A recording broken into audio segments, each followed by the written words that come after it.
우리 다시 한번 함께 인사하겠습니다. 할렐루야. 아멘. 네, 우리 좌우와 앞뒤에 계시는 분들하고도 함께 인사하겠습니다. 할렐루야. 한번 인사하겠습니다. 네. 네. 여러분, 저희가 지난주부터 시작된 이 팔복에 대한 말씀을 이번 주일에 마무리합니다. 하나님께서 정말 큰 은혜 주셔서 지난 한 주간의 신년 특별 새벽 기도회를 통해 이 팔복에 대한 말씀을 우리 함께 나누게 하셨는데요. 우리 2025년 한 해 우리 뉴저지 장로교회 안에 이 팔복의 은혜가 충만하기를 다시 한번 주님의 이름으로 간절히 축복합니다. 여러분, 오늘 말씀은 우리가 함께 나누었던 지난 7개의 복을 함께 정리하고 마지막으로 8번째 복을 함께 나누고 오늘 말씀을 마무리하려고 하는데요. 우리가 말씀을 시작하면서부터 개론으로 우리가 함께 나눴지만 이 팔복은 하나로 연결되는 복입니다. 8개의 복을 하나하나 우리가 보물을 찾아가듯이 하나씩 찾는 것이 아니라 결국 이 복은 예수 그리스도의 구원을 누리는 자는 이 8가지의 복을 하나도 빠짐없이 누리게 될 것을 약속으로 주신 말씀입니다. 그래서 이 말씀은 하나부터 7가지만 받으면 잘 되었다라고 생각할 것이 아니라 이 8가지 중에 내가 한 가지가 없다면 그건 내가 아직 온전한 구원을 누리지 못하고 있다는 증거일 수도 있습니다. 그렇게 우리가 이 팔복을 하나로 누리면서 또 함께 나누었던 이야기 중에 하나가 무엇이었냐면 바로 그 하나님의 그 복이 우리의 삶의 현세 가운데 세워지는 복이 아니라 바로 우리의 심령 가운데 심기는 복임을 우리는 지난주에 또 지난 말씀을 통해서 확인하였는데요. 바로 우리가 계속 묵상하고 있는 가난한 마음과 애통해하는 마음과 온유한 마음과 의에 줄이고 목말라 하는 마음이 결국 이 복이 우리의 삶에 구원받은 자가 누리는 복의 현세의 우리의 복의 현실이라는 겁니다. 그리고 우리가 잘 아는 것처럼 이 복이 결국에는 이 복으로 인하여 주어지는 삶의 열매로 이어지는 것을 묵상했는데요. 이런 거죠. 처음 주님을 하나님 아버지로 만나고 누린 성도가 그 밝은 빛 되시는 주님을 만난 이후에 자신의 마음 안에 있는 그 연약하고 어두운 죄악들을 밝히 보기 시작합니다. 그리고 내 안에 있는 그 어두움을 바라보면서 하나님의 앞에서, 거룩하신 하나님 앞에서 내가 얼마나 연약한 죄인인지를 깨닫고 마음이 가난해집니다. 그래서 주님을 만난 바울이 뭐라고 고백했냐면 나는 죄인 중에 죄인이고 괴수 중에 괴수다라고 고백하였고, 또 베드로는 주님을 만난 그 순간에 뭐라고 고백하냐, 주님 나를 떠나소서, 내가 죄인으로서이다. 내가 주님 앞에 이렇게 온전히 서 있기가 너무 힘듭니다. 나를 떠나달라고 고백합니다. 그 가난한 마음, 주님 앞에서의 그 가난한 마음을 회복하는 것이 첫 번째 주님을 만난 자의 성품이었습니다. 두 번째 성품은 무엇이었냐면 바로 그 가난한 마음 가운데 내 자신과 나의 이웃들을 향한 애통해하는 마음이 생깁니다. 내 안을 돌아보니 주님의 그 거룩하심으로 나를 돌아보니 내 안에 선한 것이 하나도 없는 겁니다. 애통해할 수밖에 없는 내 자신을 바라보며 애통해하고, 또 이웃을 주위를 둘러봐도 의인은 없나니 하나도 없다라는 바울의 고백과 같이 내 주변에 있는 모든 이들이 그 죄 가운데 허우적대며 온전히 서 있지 못하는 모습을 보며 마음이 무너지는 겁니다. 그런데 그와 같은 이들을 바라볼 때 내 처음의 성정이었으면 화를 내고 분노하며 원망하고 불평하고 그를 정죄하는 것이 나의 성정이었지만, 주님을 만났을 때 주어진 그 가난함과 애통해하는 마음, 가난한 마음으로 정죄하고 원망하는 것이 아니라 그를 붙들고 애통해할 줄 아는 마음, 그게 주님을 만난 자의 두 번째 성품이었습니다. 그리고 그렇게 나를 향한, 이웃을 향한 그 애통해함으로 더 이상 내 뜻을 주장하지 않는 그 온유한 마음을 우리가 갖게 되는데요. 이 온유한 마음의 두 가지 방향은 무엇이었냐면 첫 번째로는 하나님을 향한 온유함이고 두 번째는 내 이웃을 향한 온유함이었습니다. 하나님 앞에 서 보니까 내가 얼마나 죄인인지를 깨닫고 그 전에는 그저 하나님 앞에 설 때마다 내 뜻을 주장하면서 내 소원을 이루기 위하여 기도했지만 이제 더 이상은 하나님 앞에서 내 뜻을 주장하지 아니하고 하나님의 뜻 앞에 내 뜻을, 내 마음을 내려놓는 온유한 마음으로 서게 되는 겁니다. 그리고 사람들을 향하여서도 나의 뜻을 강요하고 주장하며 내 성정대로 그를 대하는 것이 아니라 내 뜻과 성정은 내려놓고 그를 온유한 마음으로 받아주고 품어주는 성품, 그 세 번째 성품이 온유함이었습니다. 그리고 그 온유한 마음 가운데 주어지는 또 다른 성품이 바로 의에 줄이고 목말라 하는 마음이었는데요. 이것은 앞서 나온 그 세 가지 성품에 대한 결과입니다. 내가 더 이상 내 뜻을 주장하지 않고 하나님 앞에서 내 뜻을 강요하지 않고 하나님의 뜻을 받기 위하여 줄이고 목말라 하는 겁니다.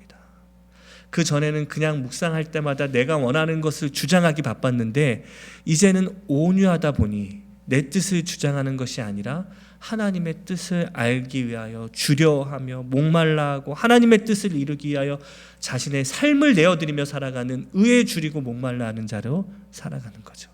그리고 그와 같이 주님을 만난 자가 누리는 그 네 가지의 성품으로 인하여 내 삶에 이루어지는 변화 네 가지를 또 묵상했는데요. 첫 번째, 그 가난한 마음 가운데 주어지는 삶의 변화가 무엇이었습니까? 다른 사람을 긍휼히 여길 줄 아는 것, 다른 사람을 불쌍히 여길 줄 아는 것. 이거는 그냥 그 다른 사람을 향한 연민의 마음이 아니라 내가 얼마나 죄인인지를 깨달아 보니까 그 사람의 연약함도 이해가 되기 시작하는 겁니다. 그전에는 나만 잘난 줄 알고 내가 다 똑똑한 줄 알았는데 내가 얼마나 연약한지를 깨닫게 되니까 그 이웃의 연약함이 이해가 되고 받아들여지는 겁니다. 그리고 그 이후에 애통해하는 마음으로 우리에게 주어지는 성품이 청결한 마음이었는데 이 청결한 마음은 마음이 깨끗한 것이 아니라 도덕적으로 깨끗해진다라는 의미가 아니라 더 이상 세상과 하나님을 겸하여 섬기지 않는 그 청결한 순결한 마음, 음란한 마음이 아니라 나의 연약함을 애통히 하다 보니까 더 이상은 세상 가운데 의지할 것이 하나도 없음을 깨닫고 오직 하나님 한 분만을 바라보는 그 청결한 마음으로 하나님을 예배하기 시작합니다. 그리고 그 온유한 마음 가운데 또 이어지는 성품이 무엇이었냐면 나의 삶을 주장하지 않고 그전에는 내 뜻을 주장하기 바빠서 싸우기 바빴는데 다투기 바빴는데 이제는 내 뜻이 내려가고 죽으니까 다른 사람들 안에서도 화평을 이루는 자로 서게 되는 겁니다.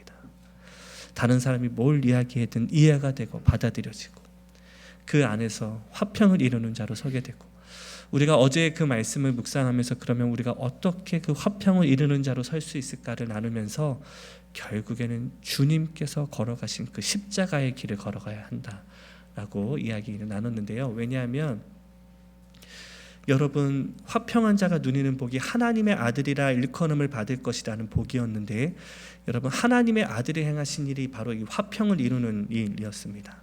하나님과의 화평을 이루고 이 땅에 무너진 그 하나님의 뜻을 잃어버린 이 땅에 화평을 다시 회복해야 하는 것. 근데 그 일을 이루신 주님께서 어떻게 그 일을 이루셨는지 확인하며 우리는 그 길이 결국엔 십자가의 길임을 깨닫고 우리도 그 십자가를 감당함으로 이 땅에 화평을 이루는 자로 서야 됨을 묵상하였습니다.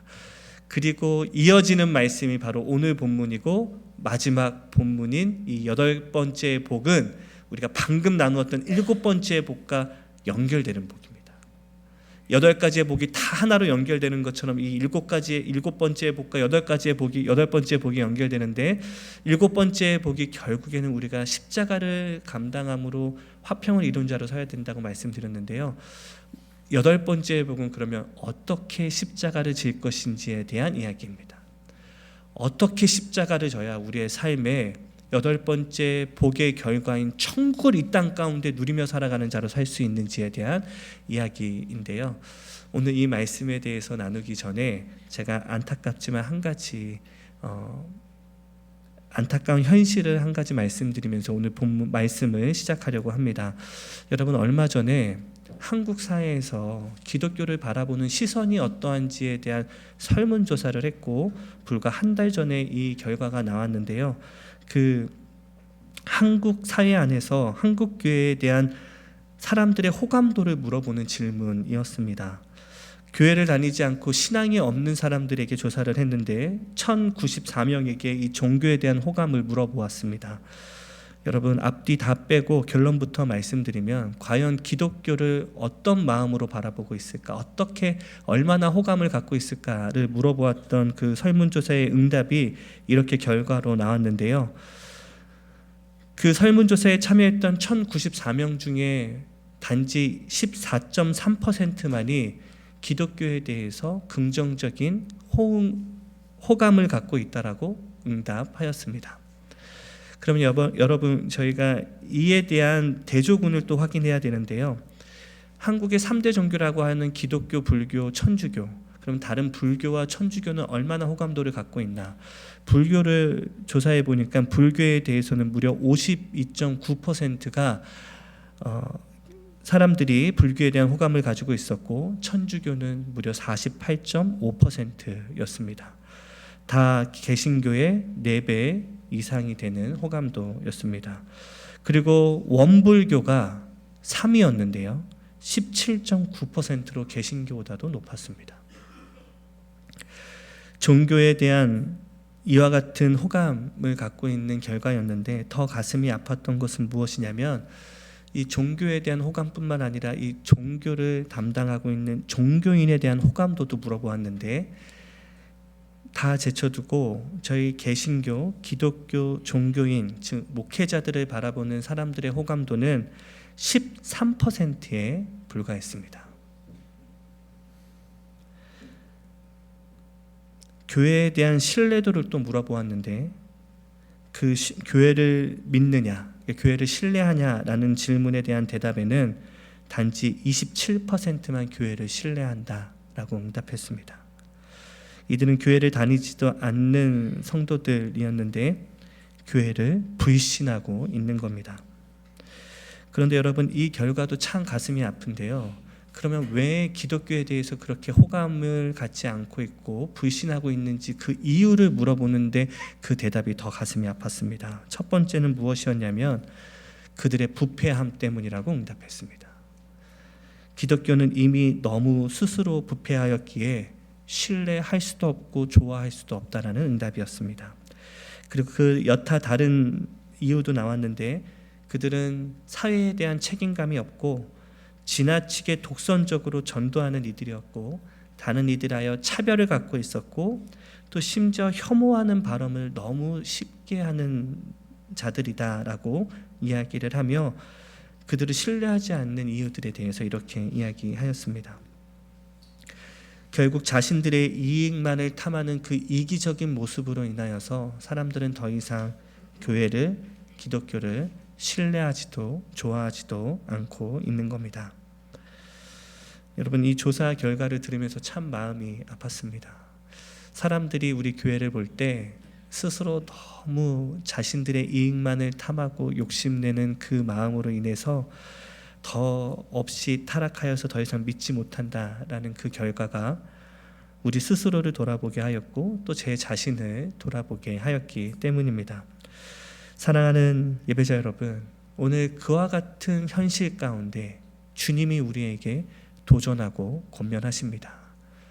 과연 그렇게 우리를 천국이 아닌 부패하고 타락한 자리로 바라보고 있는 그들에게 우리 기독교가 어떻게 다시 하나님의 뜻을 이루며 천국과 같은 곳으로 보여질 수 있는지, 그게 아니라 우리 스스로가 우리 교회 안에서 믿음 안에서 어떻게 천국을 누리며 살아갈 수 있는지에 대한 길을 말씀해 주고 계시는데요. 바로 그 말씀이 바로 의를 위하여 박해를 받는 일에 두려워하지 않고 십자가를 감당하는 것으로 우리의 삶의 천국을 이루며 살 수 있다고 주님이 우리에게 권면하고 계시는 겁니다. 간절히 소망하기는 오늘 이 예배의 자리가 우리의 삶의 위와 같은 불신과 안타까운 현실을 뚫고 이 자리에 계시는 우리 뉴저지 장로교의 모든 예배자들은 다시 나에게 주신 그 십자가를, 의를 위하여 박해를 받는 그 십자가를 넉넉하고 담대하게 감당함으로 우리 교회와 우리의 삶의 자리 가운데 천국을 이루며 나아가는 우리 모두가 되기를 주님의 이름으로 간절히 축복합니다. 오늘 주시는 이 말씀의 은혜를 생각하며 여러분의 삶의 자리에서 우리가 나의 이익만, 유익만을 구하며 이기적인 성도가 아니라 하나님의 십자가를 감당하는 자로 설 때 우리 교회가 여러분의 가정과의 일터와 우리의 관계들이 더욱더 거룩하고 복된 천국과 같은 자리로 변화될 줄을 믿습니다. 저는 두 가지로 이 의를 위하여 박해를 받는 십자가를 감당하는 자리에 대해서 두 가지로 이야기를 하려고 하는데요. 첫 번째는 바로 주님께서 걸어가신 그 십자가의 길을 바라보면서 우리는 무엇을 깨닫게 되냐면, 주님께서는 그 십자가를 지시기 위하여 고난을 감당하셨고 그 고난을 적극적이고 능동적으로 선택하심으로 고난을 감당하셨다라는 겁니다. 그러니까 이런 겁니다. 주님은 어쩌다 보니까 내 삶에 닥친 고난으로 십자가를 감당하신 것이 아니라 일부러 그 고난의 자리를 택하시고 선택하시고 걸어가심으로 그 십자가를 감당하셨다라는 겁니다. 여러분, 주님께서 성공과 편안함과 안정이 아니라 일부러 십자가의 길을, 고난의 길을 걸어가셨다라는 것이 주님께서 이 땅에서 행하신 여러 자리에서도 확인하게 되지만 오늘 두 가지 행보를 통해서 확인하게 하려고 하는데요. 첫 번째 자리는 바로 하나님께서 큰 기적을 행하셨던 오병이어를 이루셨던 자리에서 보여주셨던 주님의 행보입니다. 여러분, 이 오병이어의 기적은 제가 더 말씀드리지 않아도 너무 잘 알고 계시는 말씀이라고 생각하는데요. 주님께서 이 땅에서 이루신 그 어떤 기적보다도 정말 큰 기적이었고 많은 사람들을 그 기적으로 변화시키며 또 많은 사람들 앞에서 행하셨던 기적입니다. 보리떡 5개와 물고기 2마리로 장정만 5,000명이고 수만 명의 사람을 그 자리에서 먹이고 심지어 12광주리를 남긴 기적이었고 엄청난 업적이었습니다. 그런데 여러분, 더 중요한 것은 무엇이냐면 이 기적이 일어난 이후에 있었던 주님의 행보입니다. 여러분, 이 오병이어에 대한 말씀은요, 우리가 잘 알고 있는 공간복음서 마태, 마가, 누가, 요한 복음 공간복음서 전체에 기록되어 있는데 다른 공간복음서에서는 이 기적의 끝이 어떻게 끝났다라고 기록하냐면 이 기적과 함께 12광주리만 남았다라고 하며 이 공간복음서의 말씀을 그칩니다. 그런데 유일하게 요한복음만 이 기적 이후에 주님께서 어떻게 행하셨는지에 대한 주님의 행보를 기록하고 있는데요. 이런 겁니다. 많은 사람들이 주님께서 행하신 기적을 보고 이 사람이 우리를 구원할 메시아라고 칭송하며 주님을 우리의 왕으로 모시자라고 주님을 환호하고 칭송합니다. 많은 사람들이 모여서 우리가 기다리던 우리를 이 로마의 압제로부터 구원할 왕이라고 고백하며 주님을 왕으로 추대하기 시작한 건데요. 여러분, 이 모습을 보면서 주님 곁에 있었던 제자들이 얼마나 기뻤겠습니까? 드디어 우리 예수님이 왕으로 추대를 받으시는구나. 그래서 이들은 아마도 이 군중들이 주님을 왕으로 추대하려고 하는 그 상황에 너무 설레는 마음으로 그 상황을 감당하고 바라보고 있었을 겁니다. 그렇게 내가 바라던 주님이 왕이 오르실 때 좌우편에 앉게 해달라는 기도 제목이 드디어 성취가 되는 거구나. 내가 주님이 왕이 오르시면 그 권력의 좌우편에 서서 내가 큰 능력을 나타내고 은혜를 누리겠구나라고 설레어 있던 그 순간에 주님이 뭘 하셨냐면 주님께서 하신 일은 요한복음 6장 15절에 기록되어 있는데 그 상황을 설명하는 말씀이 먼저 6장 14절의 말씀부터 먼저 함께 봉독하겠습니다. 6장 14절입니다. 시작. 그 사람들이 예수께서 행하신 이 표적을 보고 말하되 이는 참으로 세상에 오실 그 선지자라 하더라. 아멘. 사람들이 주님을 보고 이 자가 참으로 선지자다, 우리가 기다리던 메시아다라고 칭송할 때 그 이후에 주님이 뭘 했는지에 대해서 기록하고 있는 행적이 15절 다음 절에 기록되어 있는데 주님은 그 자리에서 도망치십니다. 성경은 주님께서 그 환호가 가득한 자리에서 도망쳐서 어디로 갔다라고 기록하냐면 주님께서는 아무도 없는 산적한 산에 올라가 기도하셨다라고 기록합니다. 왜 그러셨을까요? 가만히만 있어도 왕으로 추대되어서 엄청난 권력과 인기를 누리며 능력을 나타낼 수 있는 그 자리에서 왜 주님은 그 자리를 박차고 도망치시고 그저 한적한 산에 올라 기도하셨을까요? 분명한 것은 무엇이냐면 사람들로부터 영광받는 자리는 주님이 원하시는 십자가가 아니었던 겁니다. 사람들로부터 칭송을 받고 존경을 받으며 왕으로 추대받는 자리는 주님이 원하시는 자리가 확실히 아니었다라는 겁니다. 그래서 주님은 박차고 도망칩니다. 그러면 주님은 무슨 일을 하셨나는 제가 더 말씀드리지 않아도 잘 아실 것 같은데요. 바로 주님이 하신 일은 십자가를 지시기 위하여 땀이 피가 되도록 기도하시는 일이었습니다. 여러분, 주님께서 십자가를 지시기 전날 밤 우리가 잘 아는 것처럼 주님께서 하신 일은 겟셋마네 산에 올라가 땀이 피가 되도록 십자가를 지시기 위하여 기도하는 일이었습니다. 왜냐하면 주님께서도 십자가를 지는 일은 너무나도 고통스럽고 힘든 일이셨기 때문입니다.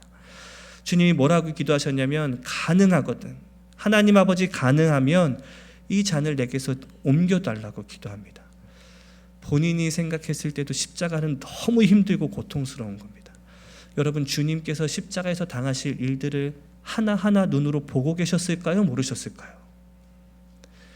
이 땅의 모든 것을 다 아시는 주님께서는 바로 다음날 그가 십자가에서 어떤 일을 당할 것인지에 대해서 다 알고 보고 계셨습니다. 손발에 못이 박히고 창이 옆구리를 찌르고 온몸에 피가 쏟아져서 결국 죽음으로 하나님 앞에 이르게 될 것을 그는 알고 계셨습니다. 그러니 얼마나 두려우셨겠습니까? 그 일이 어떤 일이 일어날지를 모른다면 모르는 척하면서 그 일을 감당이라도 하겠지만, 그 십자가에서 감당할 일이 모든 것을 다 알고 계시는 주님에게도 그 십자가는 너무 고통스러운 자리였던 겁니다. 그래서 땀이 피가 되도록 기도합니다. 가능하다면 지나가게 해달라고. 그러나 그 기도의 결론이 무엇이었습니까? 그러나 그 길이 하나님의 뜻이라면 감당하게 해달라고 기도하십니다. 이 기도의 결론은 십자가를 감당하기 위한 기도였습니다. 나조차도 감당하기 힘든 그 십자가를 하나님의 힘으로 능력으로 감당하게 해달라고 간구하며 땀이 피가 되도록 피를 쏟으시면서 주님도 기도하셨습니다. 그리고 주님께서 얼마나 적극적으로 그 십자가를 감당하셨는지는 그 다음날 빌라도 법정에 잡혀간 이후에, 총독 빌라도에게 잡혀가고 난 다음에 주님께서 보여주신 그 모습에서 더 분명하게 확인하게 되는데요. 이 총독 빌라도가 주님 앞에서 딱 한 가지를 물어봅니다. 네가 유대인의 왕이냐? 왜냐하면 그때 당시 주님께 씌워졌던 죄목이 바로 신성모독이었습니다. 그리고 로마 총독의 왕권에 도전하는, 내가 스스로 로마의 왕이고 내가 하나님의 아들이다라는 그 죄목이었기 때문에, 만약에 주님께서 빌라도 앞에서 이에 대해서 대답하지 않으시고 침묵하시거나, 아니면 앞서서 군중들을 피하서 산으로 도망치셨던 것처럼 그 자리를 박차고 도망치셨다면 주님은 십자가를 지지 않으실 수도 있었습니다. 그 자리에서 증거가 없는데 주님이 스스로 내가 유대인의 왕이라고 고백하지만 않는다면 물증이 없고 증거가 없기 때문에 그냥 넘어갈 수도 있는 일이었습니다. 그런데 그 빌라도의 이야기에 주님이 뭐라고 대답하십니까? 맞다, 내가 유대인의 왕이다 라고 고백하십니다. 그래서 주님이 십자가를 지셨습니다.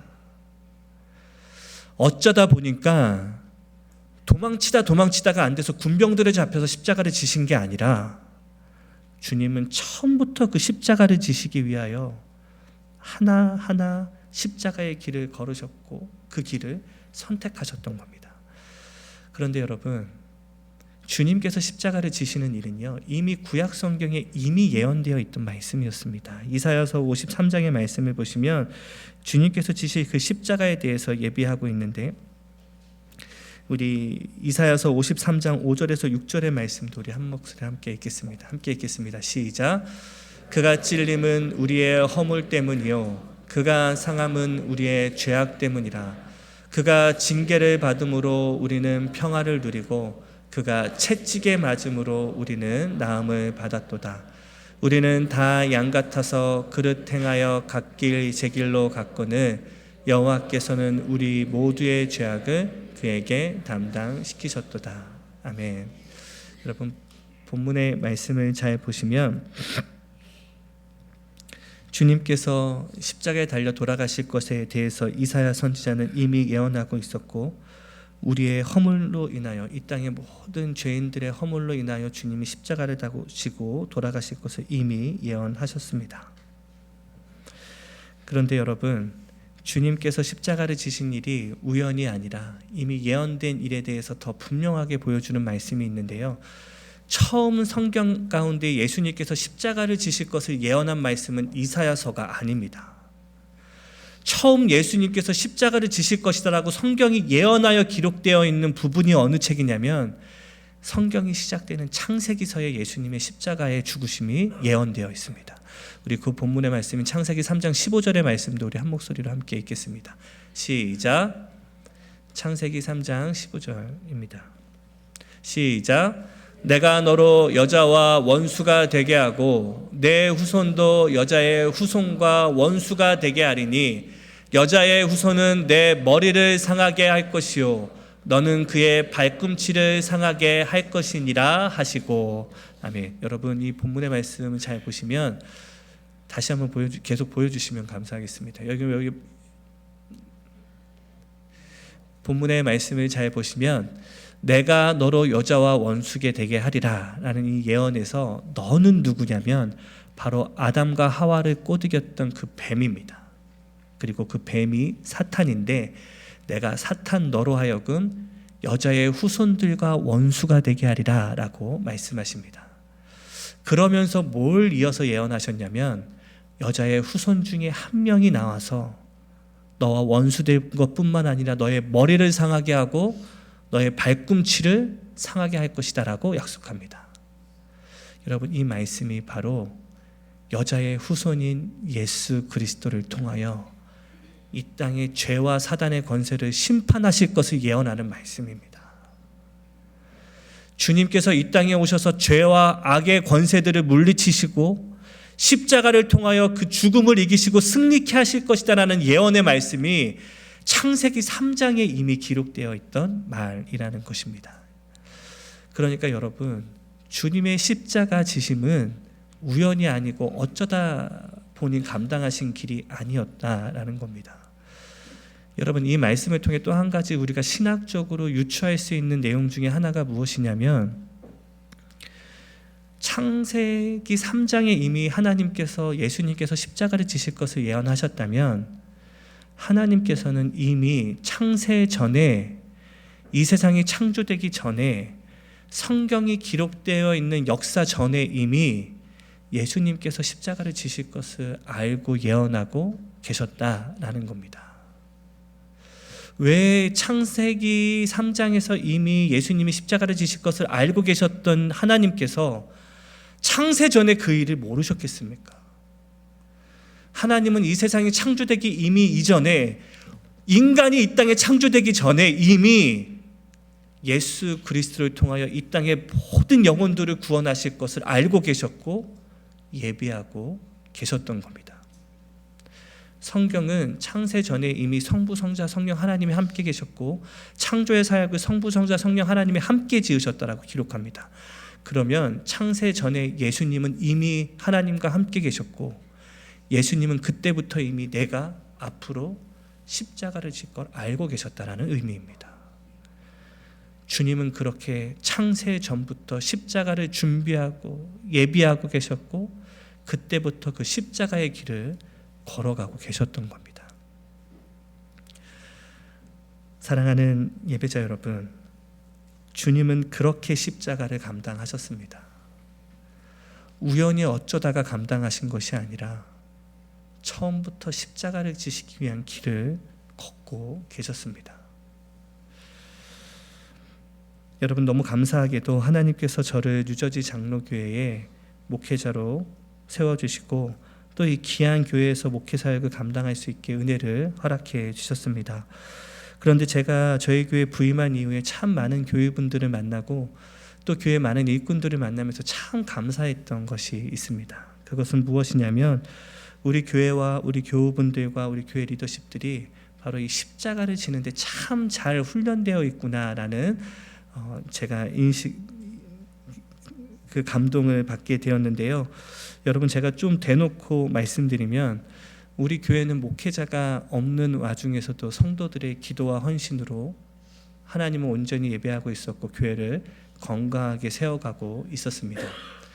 그리고 그렇게 세워진 교회에 제가 부임받아 온 이후에 무엇보다도 저희 시무 장로님들과 우리 피택 대신 장로님들께서 저에게 하나같이 오셔서 했던 말씀은 무엇이었냐면 목사님 제가 무엇을 하면 될까요?를 먼저 물어봐 주셨다라는 겁니다.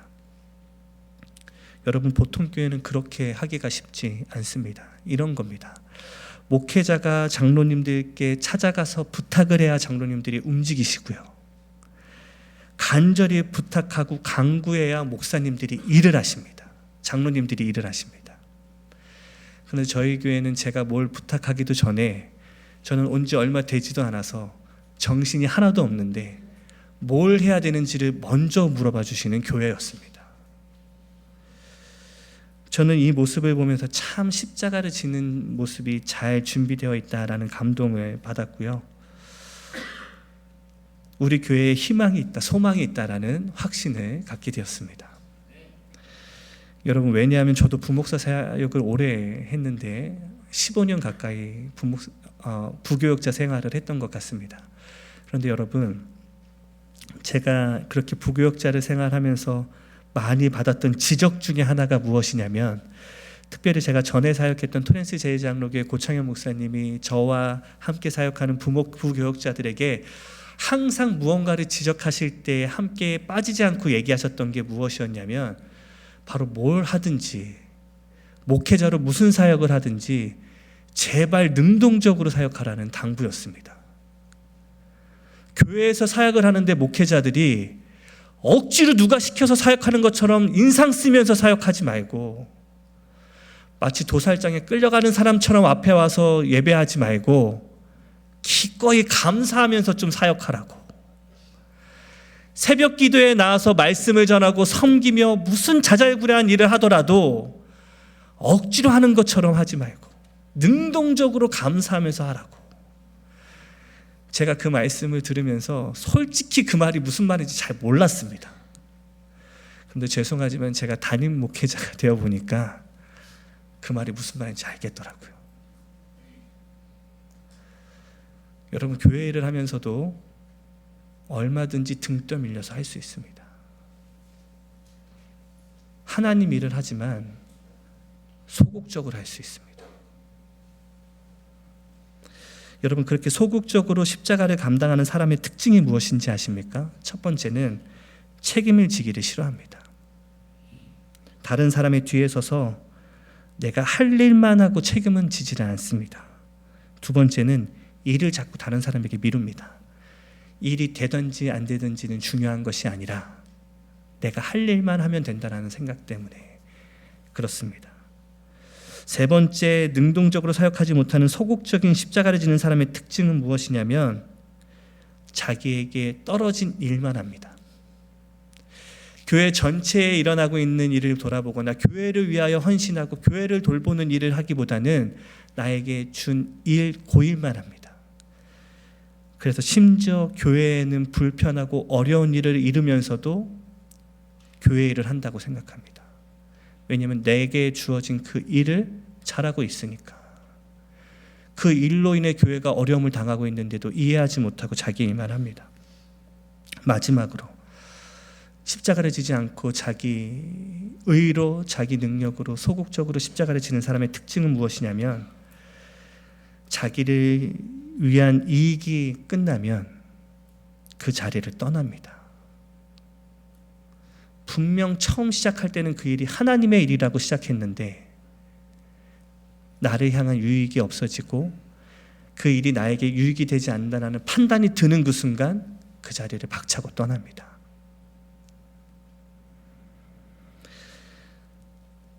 사랑하는 기도자 여러분, 예배자 여러분, 그래서 담임 목사로서 교회에 계시는 성도님들과 일꾼들을 바라볼 때 정말 고마우신 분들은 누구이냐면 앞장서서 책임져 주시는 분들, 목사가 부탁하지 않아도 먼저 교회 일을 돌아보며 그 일이 내 일인 것처럼 돌아보시고 섬겨주시는 분들, 책임을 당하여 비난을 당하더라도 손가락질을 당하더라도 이게 하나님을 위한 일이기 때문에 그 자리를 감당해 주시는 분들,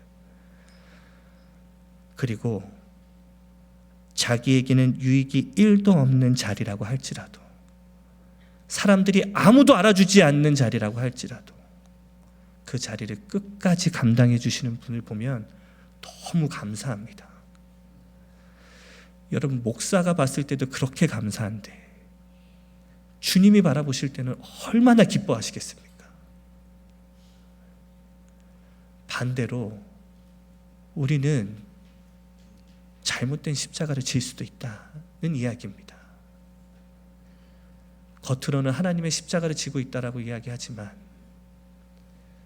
잘못된 십자가를 지면서 하나님의 영광을 가리우는 바리새인들과 서기관들처럼 자에게 유익과 영광을 위하여 하나님의 일을 하는 사람들이, 성도들이 될 수도 있다라는 겁니다.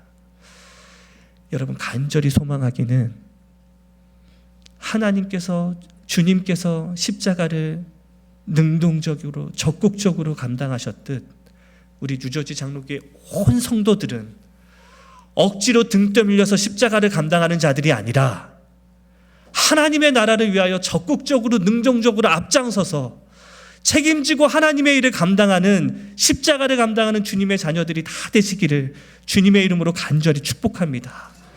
여러분, 그렇게 우리가 앞장서서 하나님의 나라를, 십자가를 감당할 때 이 교회가 하나님을 온전히 예배하는 천국으로 변화될 줄을 믿습니다. 우리 교회를, 우리의 가정과 일터를 천국으로 변화시키는 일은 내가 바로 예수 그리스도의 십자가의 은혜를 누리는 자이기에 주님과 함께 십자가를 지는 일임을 기억하며 앞장서서 적극적으로 책임감을 가지고 사람들의 눈치와 사람들의 인정에 간구하며 하는 것이 아니라, 내 이익을 위하여 섬기는 것이 아니라 오직 하나님의 영광을 위하여 십자가를 감당하여 주시는 우리 모든 성도님들이 다 되시기를 주님의 이름으로 간절히 축복합니다. 이 시간 주신 말씀의 은혜를 생각하며 함께 기도하겠습니다. 주님, 감사합니다. 오늘 주신 주님의 귀한 말씀을 통하여 우리의 십자가를 다시 돌아보게 하심에 감사합니다. 주님, 그동안 나의 유익을 위하여 십자가를 지고 있지는 않았는지, 소극적으로 그 십자가를 뒤에 서서 감당하고 있지는 않았는지, 다른 사람에게 등 떠밀려 그 십자가를 감당하고 있는 것은 아니었는지 돌아보며 다시 주님과 함께 적극적이고 능동적으로 책임감 있게 주님의 사역을 감당하는 우리 모든 뉴저지 장로교회 성도님들 다 될 수 있도록 주님 역사하여 주시옵소서. 그래서 우리 뉴저지 장로교회와 2025년 올 한 해가 우리의 가정과 일터 교회 안에 천국을 누리는 은혜와 축복이 충만하도록 주님 역사하여 주시옵소서. 모든 말씀 우리 주 예수 그리스도의 이름으로 간절히 기도하옵나이다. 아멘.